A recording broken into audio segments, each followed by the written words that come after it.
Judge refuses to hear Black Boy's case, then learns who his father really is.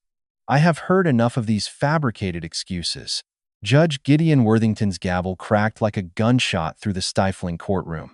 He glared down from his mahogany bench, his lip curling in disgust, as he pointed a trembling finger at the teenage boy at the defense table. I don't care what supposed evidence your lawyer claims to possess. I refuse to hear this boy's case polluted by lies. Bail is revoked. He will remain behind bars until trial, where he belongs.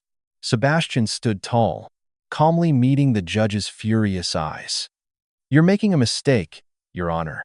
The oppressive heat of the late July afternoon seemed to seep through the heavy oak paneling of courtroom 302, but the chill radiating from the bench was absolute.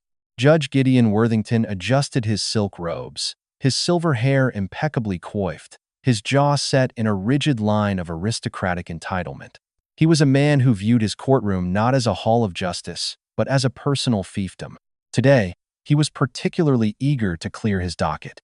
He was on the shortlist for a highly coveted seat on the state appellate court, and his campaign relied heavily on his carefully cultivated reputation as a no-nonsense, tough-on-crime jurist who didn't let technicalities get in the way of a swift conviction. Seated at the defense table was Sebastian, a 17-year-old boy whose calm demeanor starkly contrasted with the severity of the charges leveled against him. He wore a crisp, tailored navy suit that fit his broad, athletic shoulders perfectly, though the prosecution had already subtly hinted to the press that the suit was likely stolen, just like the vehicle in question. Sebastian was black, young, and standing in the crosshairs of a system eager to devour him. He was accused of grand theft auto, reckless driving, and felony property damage, specifically the destruction of a vintage 1956 Porsche Speedster that had been wrapped around a historic oak tree in the city's most affluent neighborhood. Beside Sebastian sat Astrid, a brilliant and fiercely dedicated public defender. Her desk was a chaotic mountain of meticulously tabbed manila folders, printed security footage stills, and time-stamped affidavits. She had not slept in 48 hours, fueled only by black coffee and the absolute, burning certainty of her client's innocence. Your Honor, Astrid began, her voice steady but vibrating with suppressed urgency. She held up a thick dossier. If the court would merely review the preliminary defense exhibits, you will see irrefutable proof that my client, Sebastian, was more than 12 miles away when the vehicle was stolen. We have time-stamped security footage from a municipal bus, GPS data from his cellular device, and sworn statements from 2 independent witnesses. Counselor, Gideon interrupted, his voice dripping with patronizing exhaustion. He didn't even look at the file. Instead, he made a grand show of removing his reading glasses and pinching the bridge of his nose. This is an arraignment and a bail hearing, not a theater for your evidentiary smoke and mirrors. The prosecution has presented an eyewitness statement placing a tall black youth in a dark hoodie fleeing the scene of the crash. Your client was apprehended 4 blocks away, matching that exact, highly specific description. Astrid's knuckles turned white as she gripped the edges of the podium. With all due respect, Your Honor, tall black youth in a hoodie in a city of 4 million people is not a specific description. It is a dangerous generalization. Furthermore, the arresting officer noted that Sebastian was wearing a gray zip-up, not a dark hoodie, and was carrying groceries. The evidence in this folder completely exonerates him.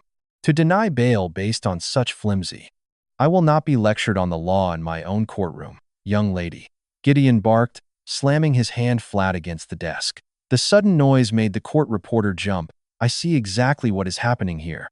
Another young thug from the wrong side of the tracks decides to take a joyride through a neighborhood he has no business being in, destroys $500,000 of private property, and expects the system to coddle him with endless procedural delays. Sebastian did not flinch. He didn't look down at his hands, nor did he shrink under the judge's venomous gaze. He simply watched Gideon with a quiet, analytical intensity that unnerved the older man. Your Honor, you are demonstrating blatant prejudice, Astrid argued, stepping out from behind the podium, her professionalism momentarily giving way to righteous anger.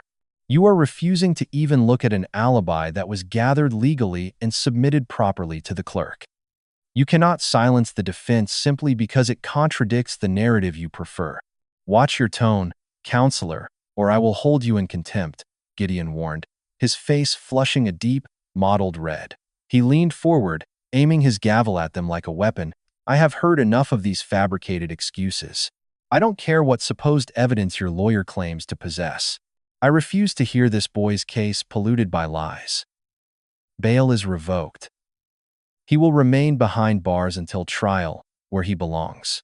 You're making a mistake, Your Honor, Sebastian said softly. His voice wasn't loud, but it possessed a strange, resonant gravity that cut through the murmurs of the gallery. It wasn't the voice of a terrified child. It was the voice of someone offering a final, polite warning. Gideon sneered, banging his gavel. Bail denied. Remand the prisoner to county lockup. Next case. Two burly bailiffs stepped forward, gripping Sebastian by the arms, to escort him away. Astrid grabbed her briefcase, her eyes bright with angry tears. I'll get this overturned, Sebastian. I swear to you, I'll file an emergency appeal. Don't say a word to anyone in there. Sebastian offered her a small, reassuring smile as the heavy wooden doors of the holding area closed behind him. He wasn't worried about the appeal. He was just thinking about the phone call he was about to make. 2 hours later, the atmosphere in the private dining lounge of the Oakwood Country Club was a world away from the suffocating despair of the county courthouse. Here, the air was heavily perfumed with the scent of roasted duck, aged mahogany, and the subtle arrogance of old money. Judge Gideon Worthington sat in a secluded corner booth of tufted green leather, a glass of rare, single-malt scotch resting in his hand. Across the table sat his two daughters, Arabella and Daphne. They were the crown jewels of the Worthington legacy, or at least, they were supposed to be. Arabella, 19, was clad in a designer silk blouse, her blonde hair perfectly blown out, though her normally haughty eyes darted nervously around the room. Daphne, 17, picked at her truffle fries with a manicured thumbnail, a sullen, defensive pout playing on her lips. Is it done? Arabella hissed, leaning across the table so the hovering waiter couldn't hear. Daddy, please tell me it's done. I've been having panic attacks all morning. Gideon took a slow, deliberate sip of his scotch, savoring the burn before setting the crystal glass down with a soft clink. You need to lower your voice, Arabella. Hysteria is unbecoming of a Worthington. But yes, to answer your question, the problem has been handled. Daphne let out a loud exhale, sinking back into the plush leather.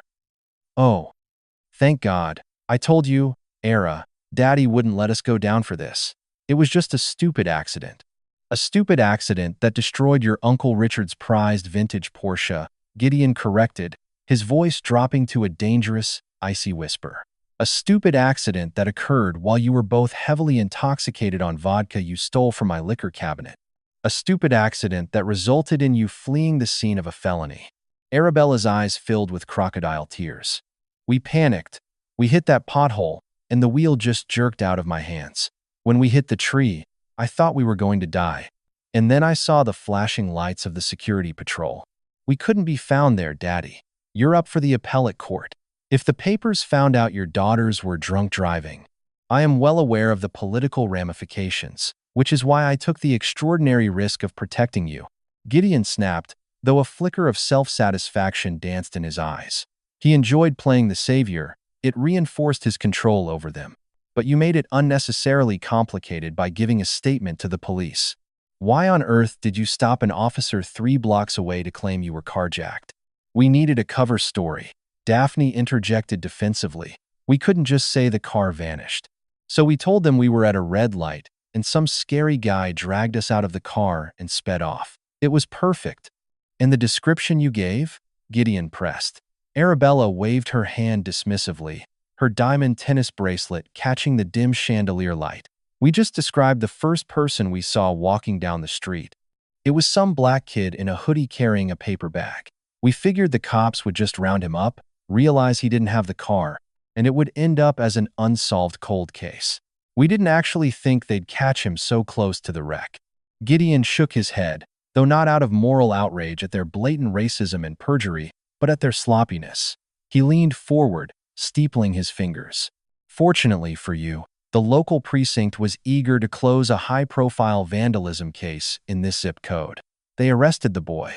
He happened to be assigned to my courtroom today for the bail hearing. What happened? Arabella asked, her eyes wide.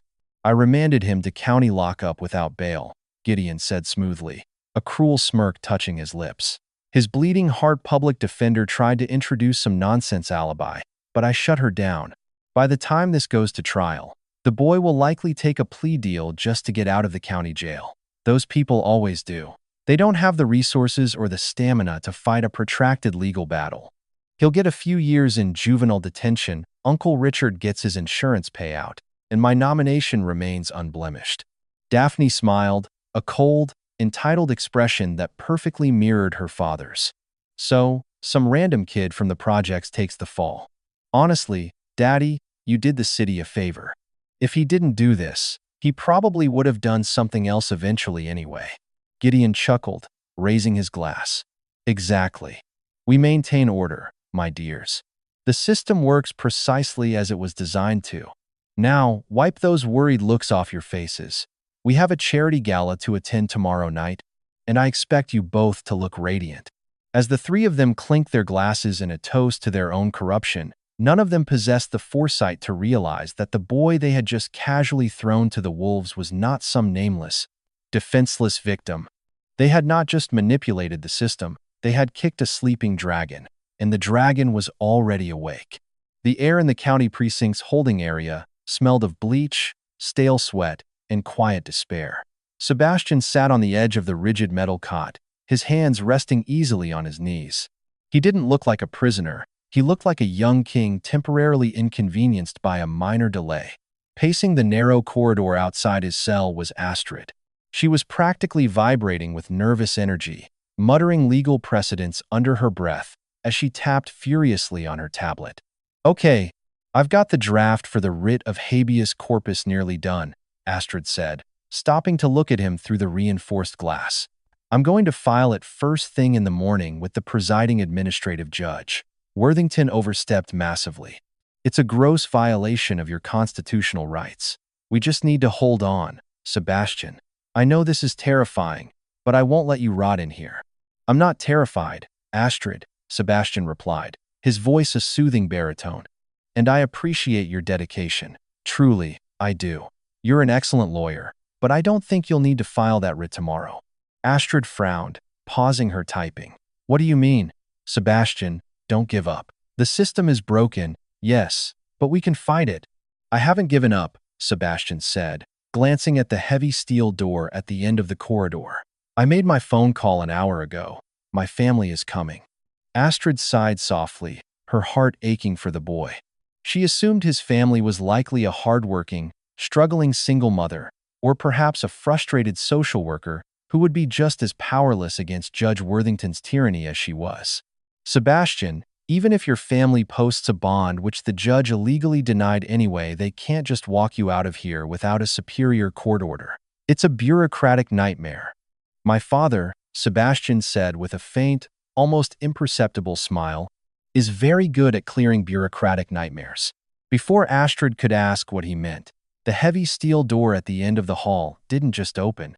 It was shoved open with such force that the metal hinges shrieked.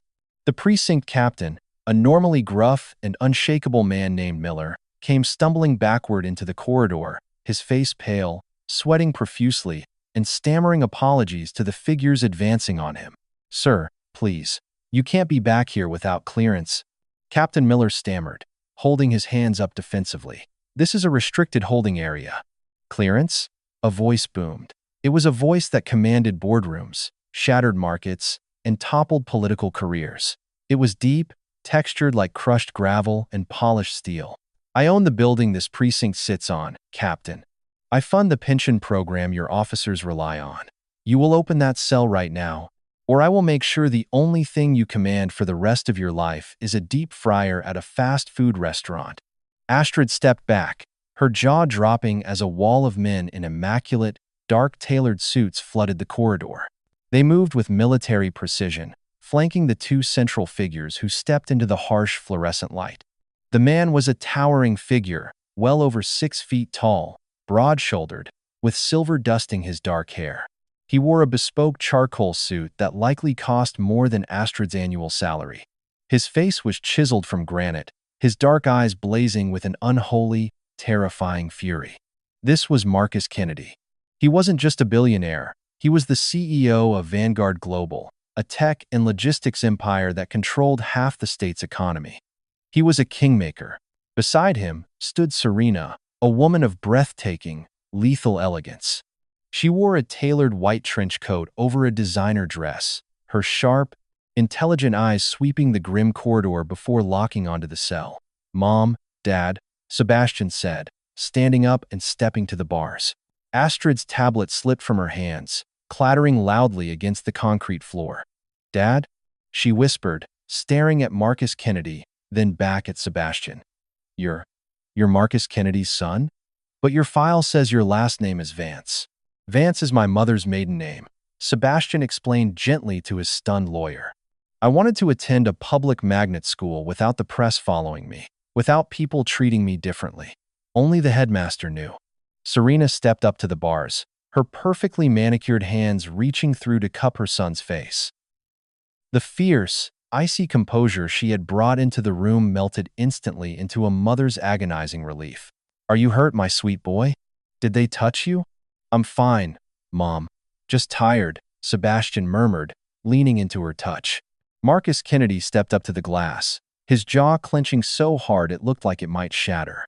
He looked at his son, his heir, his pride and joy locked inside a filthy cage. The fury that radiated from the billionaire was palpable. The air in the room seemed to drop 10 degrees. Kennedy turned slowly to look at the trembling police captain. "Who did this?" "And Mr. Kennedy," the captain swallowed hard. "It was a misunderstanding. The arresting officers—" "I don't care about the grunts on the street right now," Kennedy interrupted, his voice a lethal whisper. "Who denied bail? Who looked at my son and decided he belonged in a cage?" Astrid, finally finding her voice, stepped forward. It was Judge Gideon Worthington, sir. I had evidence exonerating Sebastian. Security footage, GPS. The judge refused to look at it. He called Sebastian a thug and remanded him." Kennedy slowly turned to look at Astrid. "He refused to look at the evidence?" "Yes, sir. He dismissed it outright." A terrifying, predatory smile slowly spread across Kennedy's face. It was the smile of a shark tasting blood in the water. He reached into his coat pocket, pulling out a slim platinum phone. He didn't look at the captain as he spoke. "Captain Miller, my legal team is in your lobby with a signed release order from the Chief Justice of the State Supreme Court, whom I woke up 20 minutes ago. You will release my son this second." The captain fumbled with his keys, nearly dropping them in his haste to unlock the heavy cell door. As the door swung open and Serena pulled her son into a desperate embrace, Kennedy dialed a number on his phone, pressing it to his ear. "Get me my private investigators," Kennedy said softly into the phone, his eyes cold and distant.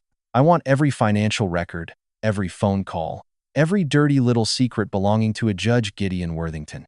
I want to know where he eats, where he sleeps, and who he owes money to.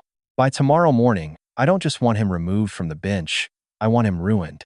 The annual Starlight Charity Gala was the crown jewel of the city's social calendar, an opulent display of wealth and influence held in the grand ballroom of the historic Belvedere Hotel. The cavernous room was a masterpiece of Gilded Age architecture, boasting vaulted ceilings adorned with intricate frescoes, massive crystal chandeliers that fractured the light into a million glittering prisms, and floor-to-ceiling windows overlooking the twinkling city skyline. The air was thick with the mingled scents of expensive, bespoke perfumes, roasted pheasant, and the metallic tang of chilled vintage champagne.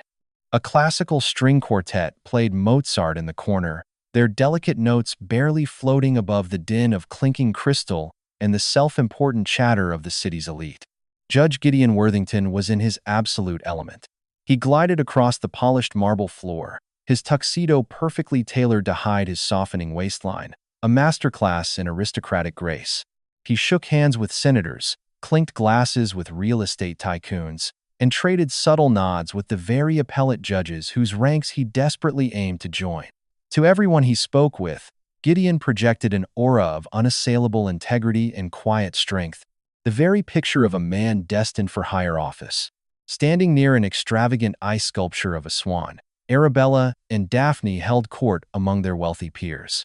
Arabella wore a shimmering, backless emerald gown that clung to her slender frame, her blonde hair swept up in an intricate chignon anchored by diamond pins. Daphne, opting for a rebellious yet painstakingly curated edge, wore a deep crimson silk dress with a plunging neckline. They laughed at the weak jokes of young banking heirs and sipped flutes of Dom Perignon, their earlier anxieties about the wrecked Porsche entirely forgotten. In this room, surrounded by billions of dollars of generational wealth, consequences felt like a foreign concept, something meant only for the poor and the unconnected. "Did you see the morning papers?"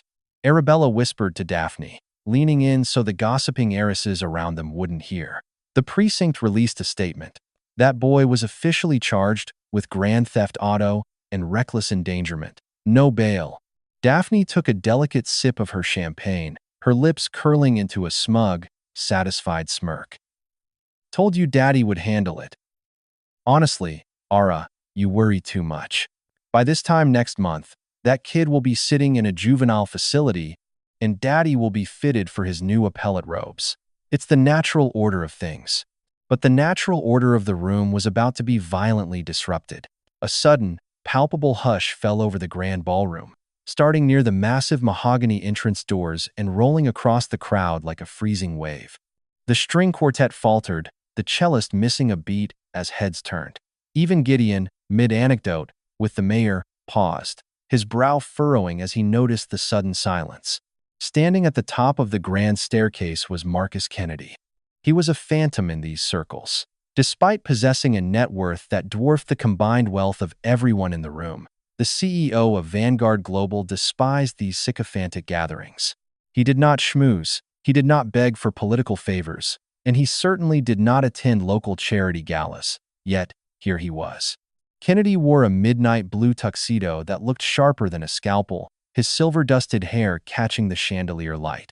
His expression was carved from glacial ice, his dark eyes sweeping over the frozen crowd with a predator's calculated assessment. Beside him was Serena. She was a vision of lethal beauty in a sweeping, stark white silk gown that contrasted sharply with the sea of safe blacks and deep blues around her. She wore a necklace of flawless, blood-red rubies that rested against her collarbone like drops of fresh blood.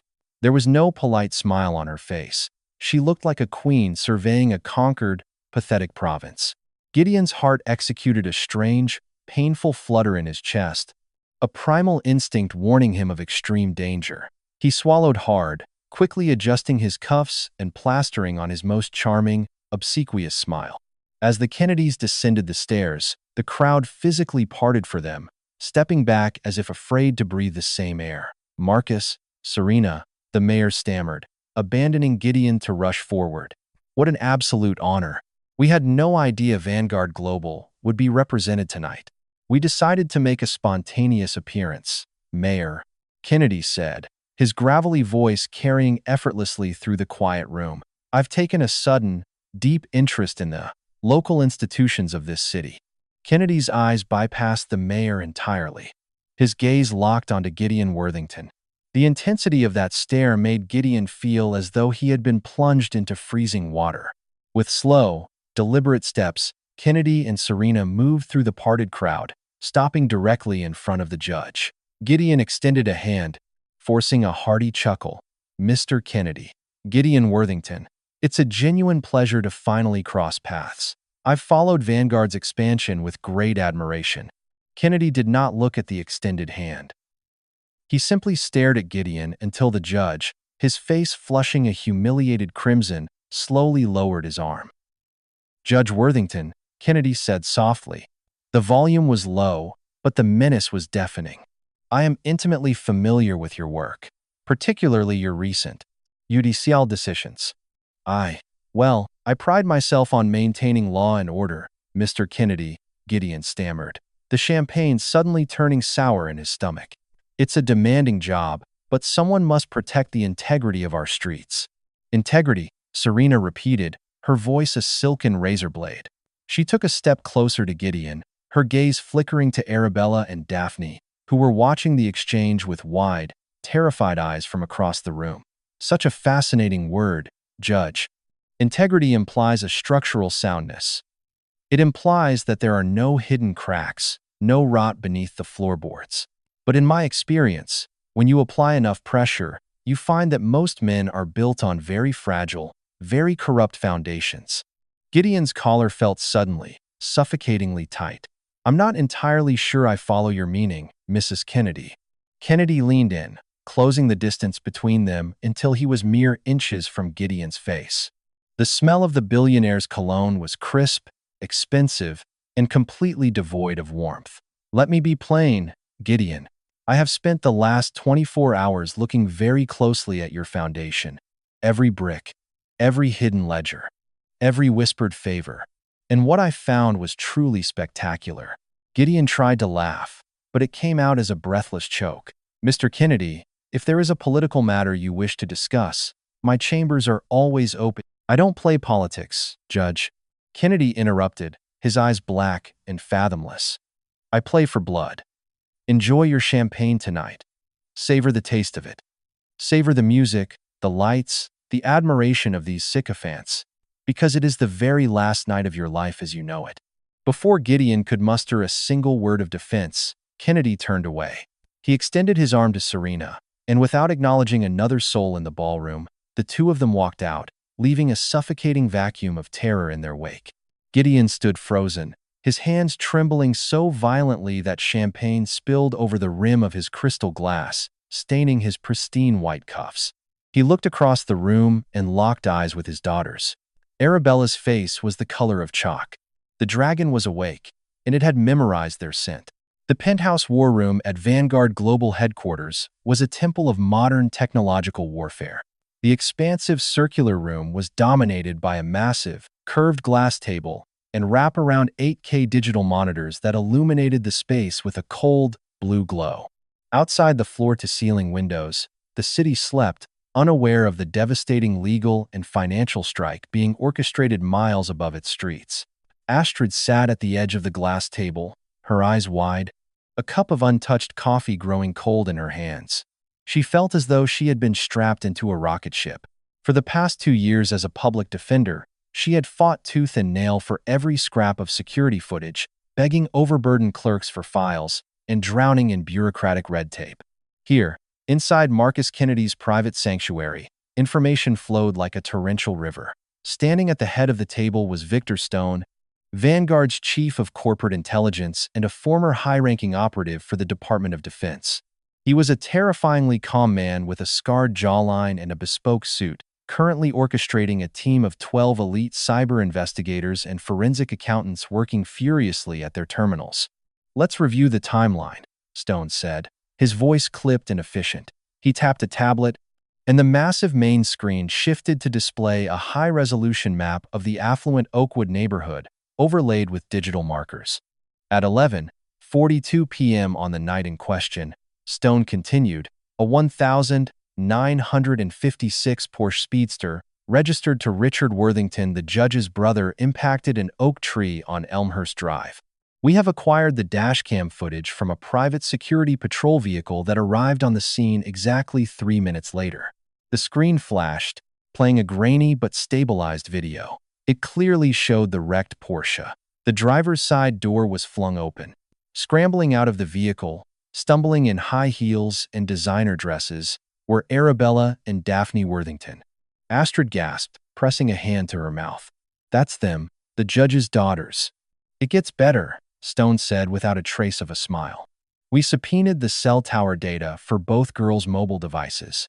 Their phones pinged the tower closest to the crash site at the exact moment of impact. Furthermore, we accessed the onboard telemetry of the Porsche. The vehicle was not hot-wired. It was started with its original, chip-encoded key.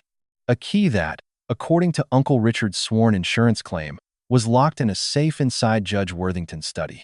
Serena Kennedy stood by the windows, her arms crossed tightly over her chest. She had shed her gala gown for a sharp black pantsuit, looking every inch a general preparing for a slaughter. They stole their uncle's car, got drunk, crashed it, and fled. And rather than face the consequences, They pointed their manicured fingers at the first black boy they saw walking down the street. Exactly, Kennedy rumbled from the shadows of the room, stepping into the blue light of the monitors. He looked tired, but his eyes burned with an unrelenting, obsessive fire. But proving they lied is only step one. I want the judge. I want the man who looked at my son, looked at the evidence of his innocence, and chose to bury him anyway to protect his wretched spawn. What do we have on Gideon? Stone brought up a new series of cascading windows on the main screen, filled with dense financial spreadsheets, offshore routing numbers, and shell company registries. Judge Worthington has been very busy, Stone noted, tapping his stylus against the glass. He is currently campaigning for a seat on the state appellate court. That requires significant capital. On a public servant's salary, he shouldn't be able to afford his country club membership, let alone a multi-million-dollar campaign. We deployed our forensic accountants to trace his hidden assets. Astrid leaned forward, her legal mind racing. Bribery? Systemic, Stone confirmed. We tracked a series of wire transfers routed through a shell corporation in the Cayman Islands. The money eventually washes into a super PAC solely dedicated to Worthington's appellate run. The source of those funds? Two major entities. First, the private prison contractors who operate the very juvenile facilities Worthington has been funneling maximum sentence teenagers into for the past 5 years. He receives a kickback for every bed he fills. Astrid felt physically sick. The rumors about Worthington being tough on crime had always felt overly zealous, but this was monstrous. He was selling children's futures for campaign contributions. And the second entity? Kennedy asked, his jaw clenching. Richard Worthington, Stone replied. The brother. He runs a heavily leveraged commercial real estate firm. 2 years ago, a massive class action lawsuit regarding toxic black mold in his residential complexes landed on Judge Gideon Worthington's desk. Gideon dismissed the case with prejudice, citing lack of standing. 3 days later, Richard transferred $300,000 into Gideon's offshore shell company. And now, Richard is filing a fraudulent insurance claim for a stolen Porsche, aided and abetted by his brother, covering up the daughter's hit and run. Rico, Astrid breathed, the words slipping out before she could stop it. Racketeer, Influenced and Corrupt Organizations Act. You don't just have enough to remove him from the bench. You have enough to put him in federal prison for 20 years. You can take down the whole family. Marcus Kennedy turned to the young public defender, a rare, terrifying smile of pure malice touching his lips. That is precisely the goal, Astrid. We are going to sever the rod at the root. We have the United States Attorney for the district on standby. He owes me his career, and he is very eager to process these warrants. Sebastian, who had been sitting quietly in a plush leather armchair in the corner of the room, finally spoke. He wore a simple black t-shirt and jeans, a stark contrast to the tactical suits and high-end fashion of the room. He looked at the mountain of evidence, at the undeniable proof of the Worthingtons' profound corruption. He called me a thug, Sebastian said softly, the memory of the courtroom still fresh in his mind. He said I belonged in a cage because I was from the wrong side of the tracks. He didn't even see me as a human being. He just saw a convenient scapegoat. Serena crossed the room, kneeling beside her son's chair and taking his hands in hers.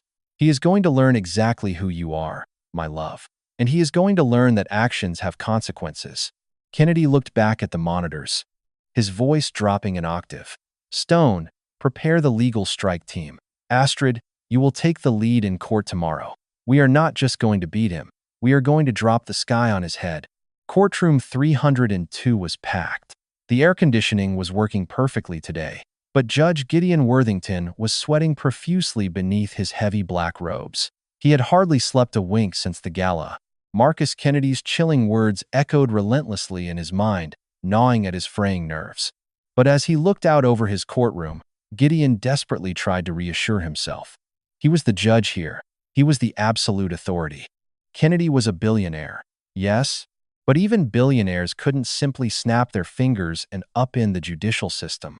Sitting in the front row of the gallery, serving as a silent show of familial solidarity for the appellate committee observers sitting in the back, were Arabella and Daphne.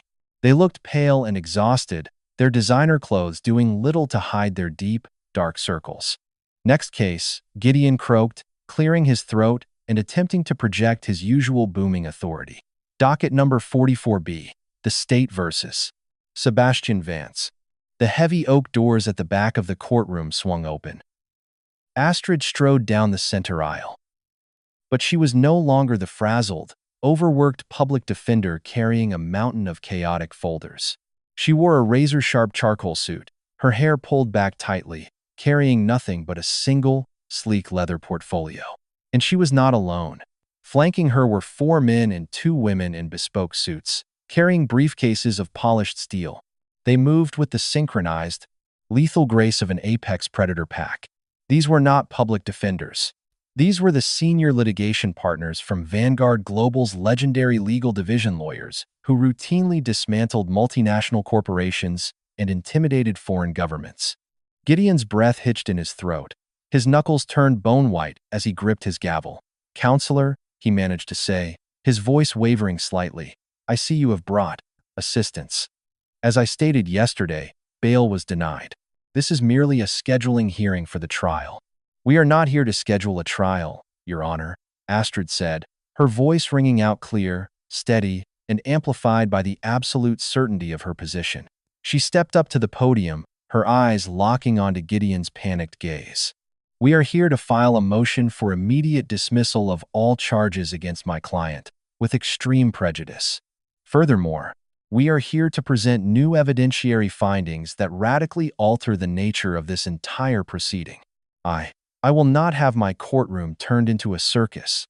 Gideon barked, slamming his gavel, though it lacked its usual thunderous crack. "I ruled on the evidence yesterday. Your motion is denied. Bail is still revoked. Where is the defendant?" "The defendant is not in county lockup, Gideon," a voice echoed from the back of the room. The entire gallery turned. The appellate committee members gasped. Marcus Kennedy walked down the aisle, his presence immediately dominating the room, suffocating the air out of Gideon's lungs. Beside him walked Sebastian, dressed impeccably in a dark suit, his head held high, projecting a quiet, unshakable dignity. Gideon shot up from his chair, pointing a trembling finger at Sebastian. "Bailiffs, apprehend that boy. He is a flight risk and a remanded prisoner." "How did he get out?" The 2 burly bailiffs stepped forward uncertainly, but one of Vanguard's lead litigators calmly stepped into their path, pulling a document bearing a massive gold seal from his briefcase. "State Supreme Court injunction," the litigator stated flatly, handing the document to the bewildered bailiffs. "Signed at 2:00 a.m. by the Chief Justice. The remand order issued by Judge Worthington has been vacated due to gross judicial misconduct and violation of constitutional rights." Gideon staggered back, his knees hitting his heavy leather chair. "Misconduct? This is an outrage. I am a sitting judge. You cannot barge into my courtroom." "I can do whatever I want, Gideon," Kennedy interrupted, stopping just behind the defense table. He looked up at the bench, his eyes filled with a terrifying, righteous fury. "You wanted to know about the boy you threw in a cage? You called him a thug. You assumed because of the color of his skin and the zip code on his arrest report that he was a disposable nobody. Let me formally introduce you." Kennedy placed a hand on Sebastian's shoulder. "This is my son, Sebastian Kennedy, the sole heir to the Vanguard global empire." A collective gasp ripped through the courtroom. The court reporter stopped typing, her hands frozen over the keys. In the gallery, Arabella let out a sharp, horrified squeak, burying her face in her hands. Daphne simply stared, paralyzed with a terror so profound she forgot to breathe. They hadn't just framed a random kid. They had framed the prince of the city's most powerful dynasty. And while we are making introductions, Astrid continued, her voice slicing through the stunned silence as she pulled a thick stack of documents from her portfolio, "I would like to introduce the court to State's Exhibit A. Dashcam footage and cellular telemetry data proving unequivocally that Arabella and Daphne Worthington were the sole occupants of the vehicle during the crash, and that they committed perjury by filing a false police report." Gideon's face turned an ashen, sickly gray. "Lies," he whispered, his voice failing him. This is a fabrication." "State's Exhibit B," Astrid pressed on mercilessly, handing a flash drive to the stunned court clerk. "Forensic financial records detailing offshore shell companies, proving Judge Gideon Worthington accepted over $1 million in bribes from private prison contractors in exchange for maximizing juvenile sentences, as well as accepting bribes from his brother to dismiss toxic tort litigations. "Stop!" Gideon screamed, his voice cracking, a pathetic wail of a broken tyrant. "Stop this.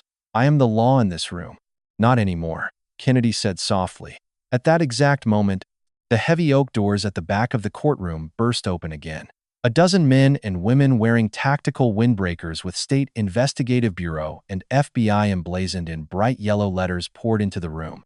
The lead FBI agent marched straight past the bench, his eyes locked on the gallery.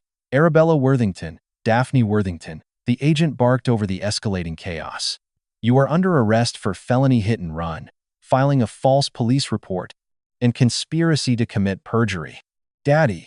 Arabella shrieked hysterically as an agent hauled her roughly to her feet, snapping heavy steel cuffs around her wrists. "Daddy, do something. Stop them." Daphne began to sob violently, kicking and screaming as she was dragged from the pew. "We didn't mean it. It was just a joke. Daddy, please." Gideon reached out a trembling hand toward his daughters, but a state investigator was already climbing the steps to the bench, unholstering his cuffs. "Gideon Worthington," the investigator said, his voice ringing with absolute finality. "You are under arrest for racketeering, bribery, obstruction of justice, and judicial misconduct. You have the right to remain silent." As the cold steel clamped around Gideon's wrists, stripping him of his power, his dignity, and his future, he looked down at the defense table. Sebastian Kennedy was watching him. The boy didn't look angry, or even triumphant. He just looked at Gideon with a quiet, analytical pity. It was the look one gives a rabid dog just before it is put down. The trap hadn't just snapped shut, it had utterly annihilated everything Gideon had ever built. The scent of ammonia and stale sweat was a violent assault on Gideon Worthington's refined senses. He sat on the rigid steel bench of Interview Room B in the FBI's downtown field office, his hands cuffed to the thick iron ring bolted to the table. Stripped of his silk tie, his shoelaces, and his dignity, he was living a nightmare from which he could not wake. The heavy metal door swung inward. It wasn't an interrogator, but Harrison Sterling, the most expensive defense attorney in the state. Gideon let out a desperate breath of relief. "Harrison." "Thank God," Gideon pleaded, his voice cracking. "Kennedy bought the U.S. attorney. We need an emergency injunction. Secure my release on bail. This is destroying my campaign." Sterling didn't sit. He stared at Gideon with the grim, detached look of a coroner. "There is no campaign, Gideon. There is no bail. And I am not here to represent you. My firm formally severed our relationship with the Worthington family this morning." Gideon's jaw dropped, the blood draining from his face. "What? You represent us?" "I am only here as a professional courtesy," Sterling replied coldly. "You didn't just step on a landmine, you detonated a nuclear warhead." Vanguard didn't just hand the FBI suspicious transfers. They handed them a digitized, irrefutable roadmap of your entire criminal enterprise. Offshore routing numbers, encrypted emails with private prison executives, the exact dockets of every juvenile you sold out for kickbacks. "It's circumstantial," Gideon sputtered, panic rising. "They have wiretaps," Sterling countered mercilessly. "Richard was arrested 3 hours ago. Within 15 minutes, he flipped. He gave them everything: the toxic tort dismissals, the money laundering, the fraudulent Porsche claim." Gideon's world violently spun. "Richard. My own brother. It gets worse." "Your daughters," Sterling said, his voice dropping to a harsh whisper. "They are facing multiple felony charges. According to the prosecutor, it took less than 20 minutes for them to turn on each other and then turn on you. They gave sworn confessions stating it was your explicit idea to frame the boy." Gideon slumped forward, a broken sob tearing from his throat. His meticulously built empire had evaporated in a single night. "Under the RICO statute, you are looking at a mandatory minimum of 40 years, Sterling concluded, turning toward the door. "Without parole. You will die behind bars, Gideon. I suggest you request a public defender." The door slammed shut, plunging the room back into terrifying silence as Gideon wept alone. A week later, Courtroom 1A was a cathedral of absolute, unforgiving law. presided over by the terrifyingly impartial Judge Evelyn Caldwell. She cared nothing for political aspirations or old money lineage. Gideon stood at the defense table in a shapeless orange jumpsuit, heavily chained. He looked 10 years older, a hollow, haunted shell of a man, flanked by a quiet public defender. The gallery was packed with eager reporters, but Gideon's eyes were drawn exclusively to the second row. There sat Marcus and Serena Kennedy.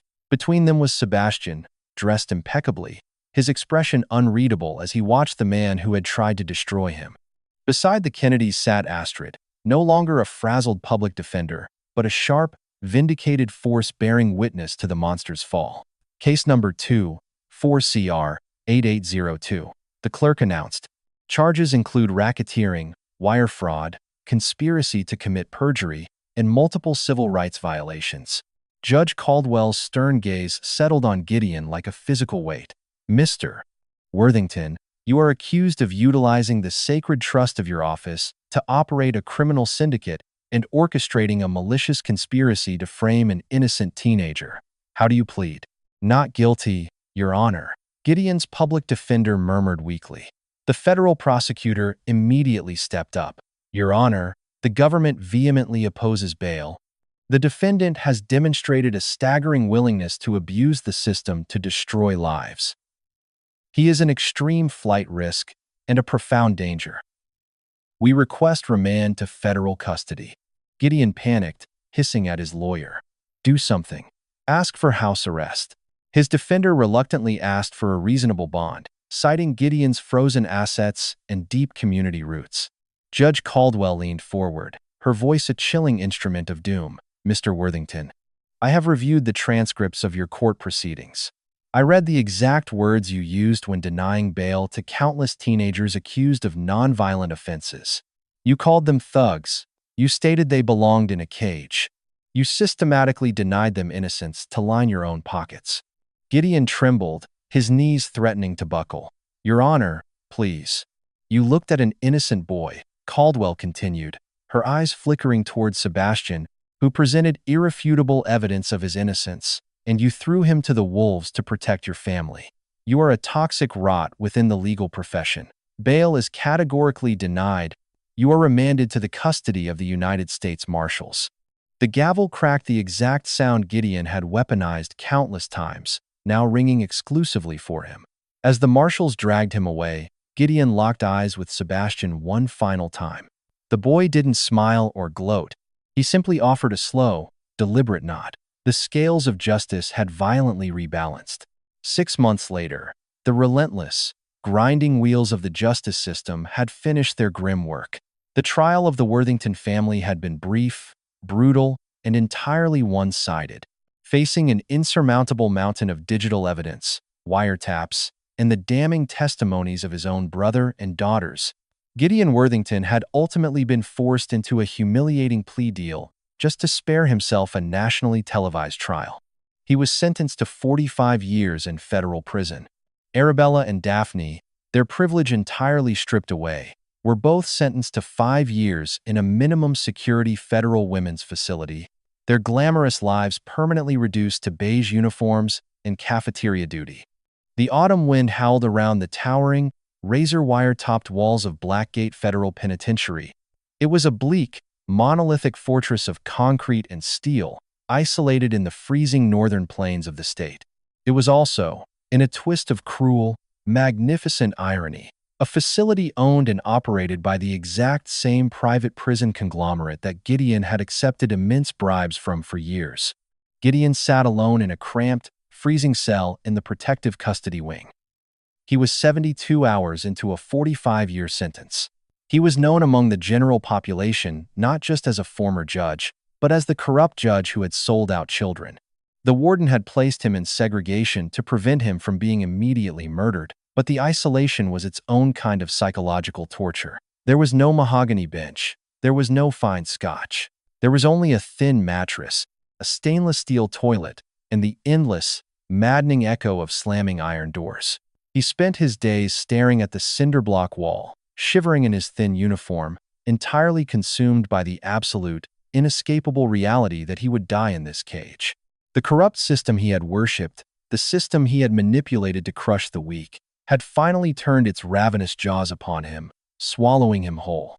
Miles away, in the heart of the bustling city, the atmosphere could not have been more different. The morning sun poured through the massive, floor-to-ceiling windows of a newly renovated office suite overlooking the downtown skyline. The walls were painted a bright, hopeful white, and the glass doors at the entrance bore a freshly frosted logo, the Vanguard Institute for Equal Justice. Astrid stood behind a massive, sleek oak desk, arranging a stack of fresh case files. She looked radiant, rested, and thrumming with a profound sense of purpose. Following Gideon's spectacular arrest, the fallout had triggered a massive federal investigation into the city's judicial corruption. Several other tainted judges had been forced to resign, and the systemic rot was finally being excised. Recognizing Astrid's brilliant legal mind and unwavering moral compass, Marcus Kennedy had not merely offered her a job. He had handed her a $50 million endowment from Vanguard's philanthropic arm to establish an elite, heavily armed legal defense clinic dedicated solely to representing the marginalized, the wrongfully accused, and the victims of systemic corruption. She was no longer a frantic, overworked public defender drowning in red tape. She was the director of an unstoppable legal army.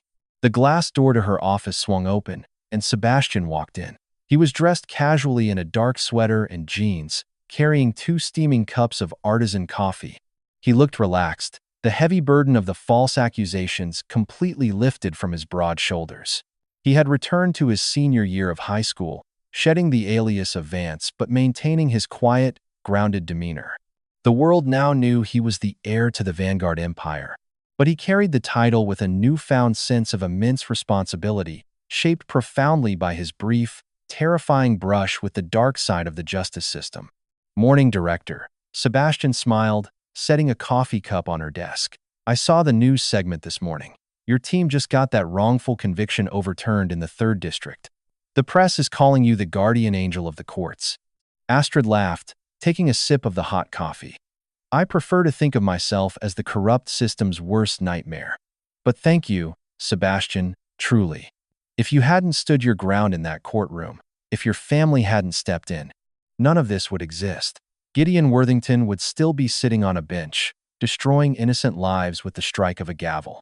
Sebastian walked over to the window, looking out over the sprawling city.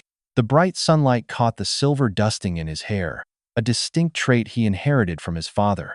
My father always told me that absolute power isn't inherently evil. It's just an amplifier. It takes whatever is inside a person and projects it onto the world. Worthington used his power to amplify his prejudice, his greed, and his cruelty, and it ultimately consumed him. He turned back to look at Astrid, his dark eyes reflecting a wisdom far beyond his 18 years. When I was sitting in that holding cell, listening to the other guys talk, guys who didn't have billionaires for parents, guys who were just swallowed by the machine, I realized how incredibly lucky I was. But true justice shouldn't rely on luck. It shouldn't rely on who your father is. Astrid nodded solemnly, walking around the desk to stand beside him. That's exactly why we're here, Sebastian. To make sure that what happened to you, what almost happened to you, never happens to another kid who doesn't have a safety net. We are going to completely level the playing field, one case at a time. Good, Sebastian said softly, a genuine, warm smile breaking across his face. Because the dragon is awake now, Astrid, and we're not going back to sleep. They stood together, looking out at the city they were fighting to change. The shadows of corruption, prejudice, and unchecked hubris still lurked in the dark corners of the world, but for the first time in a very long time, the light was winning. The pendulum had swung violently to tear down the wicked, but now it was resting safely in the hands of those dedicated to building something better, something just, and something profoundly true. True justice is a pendulum. It may be delayed by the arrogant or obstructed by the corrupt, but it always swings back with devastating precision. Gideon believed his privilege made him a god, only to discover the universe has no patience for those who build empires on the backs of the innocent. Hubris is a fragile armor against the march of truth. If you were truly captivated by this epic story of brutal karma, unyielding family loyalty, and the ultimate triumph of justice, please remember to hit like, share, and subscribe for more thrilling tales today.